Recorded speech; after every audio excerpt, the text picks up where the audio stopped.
नैनों की खिड़की से तुझको पल पल में निहारूं, मन में बसा लूं तेरी आरती उतारूं, मन में बसा लूं तेरी आरती उतारूं, डाली रहूं तेरे चरणों में डेरा, यूं बीत जाए जीवन मेरा।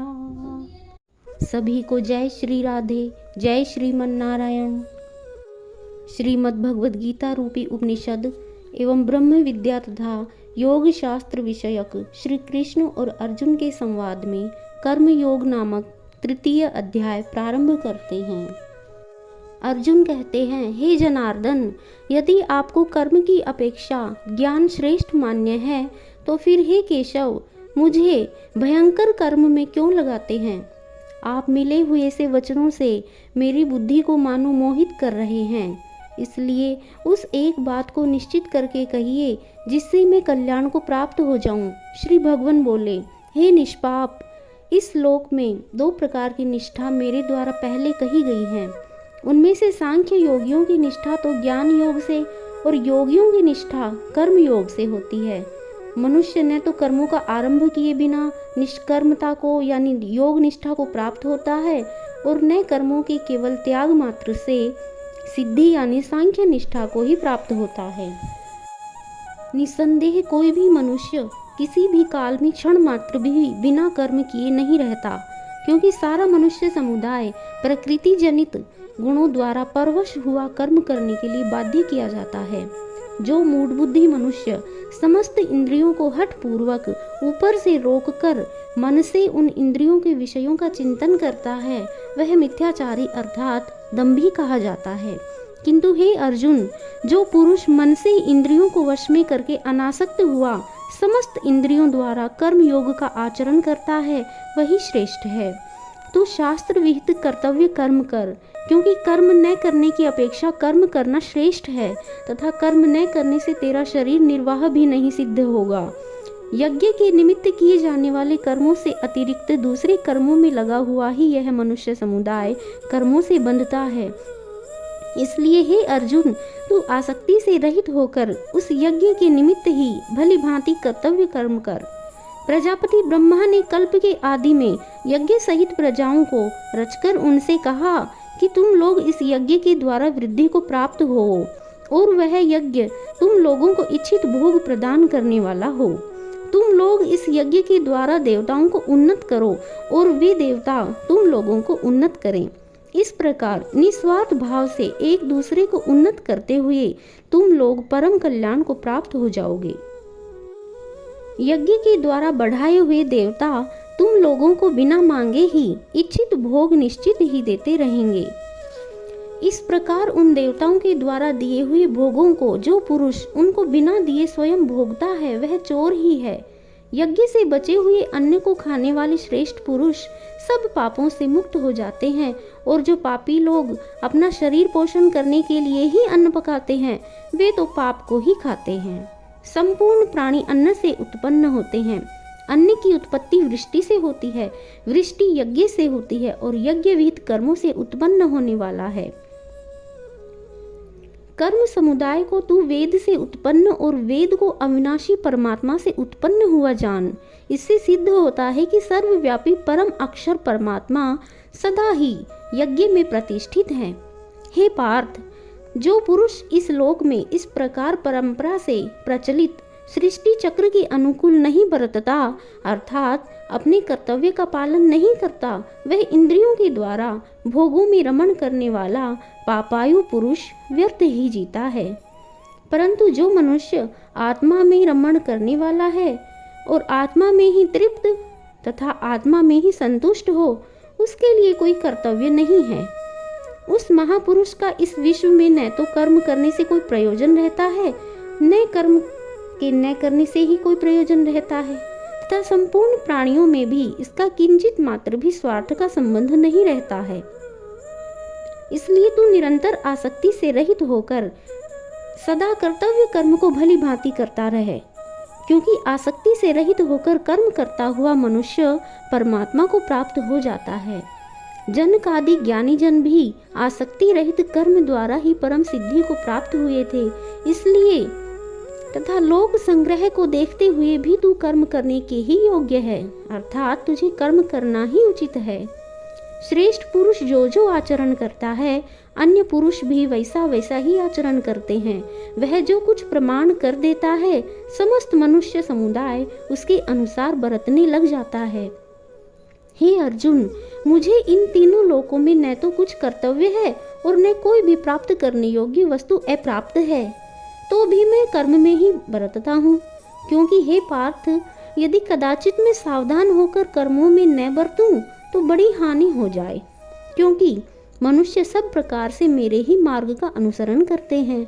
इसलिए यदि मैं कर्म न करूं तो ये सब मनुष्य नष्ट भ्रष्ट हो जाएं और मैं संकरता का करने वाला हूँ तथा इस समस्त प्रजा को नष्ट करने वाला बनूं।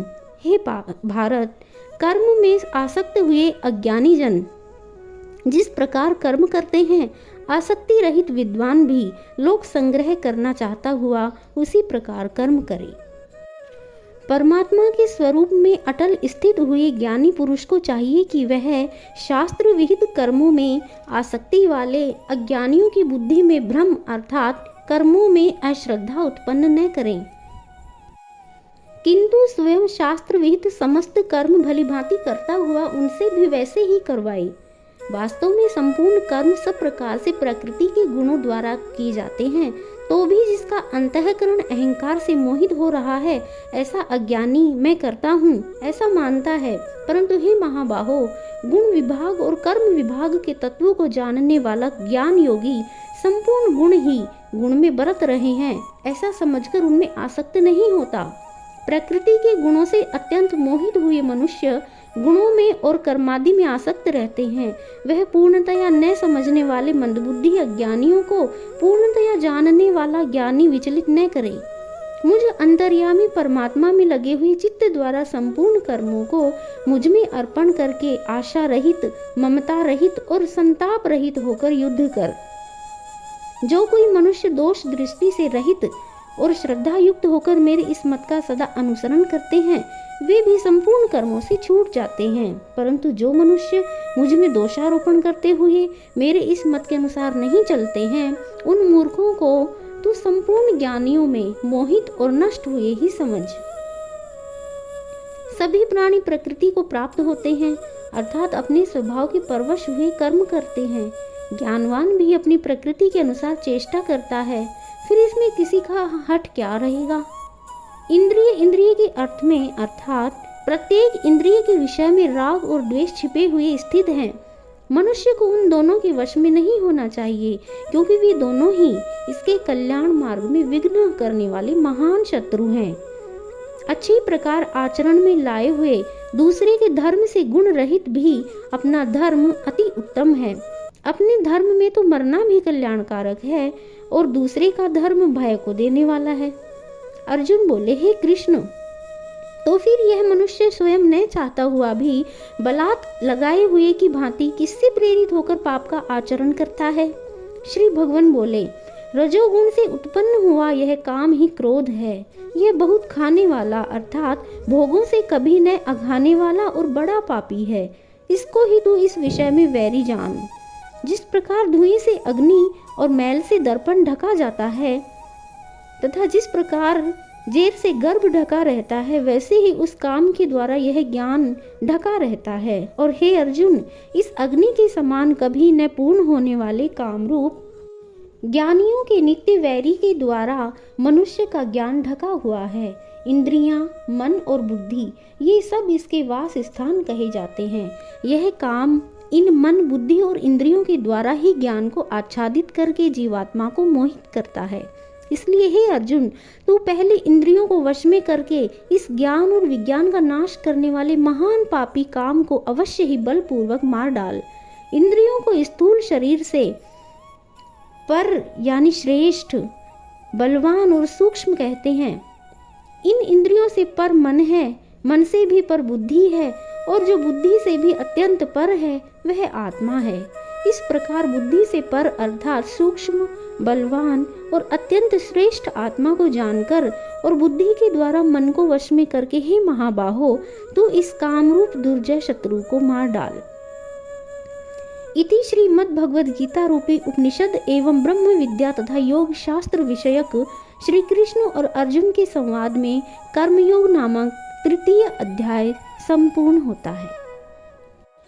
जय जय भगवद गीते, जय जय भगवद गीते, हरि ही कमल विहारिणी, हरि ही कमल विहारिणी, सुंदर सुपुनीते। जय जय भगवद गीते, कर्म सुमार्म प्रकाशिनी, कामा शक्ति हरा, जय कामा शक्ति हरा, तत्व ज्ञान विकासिनी, तत्व ज्ञान विकासिनी।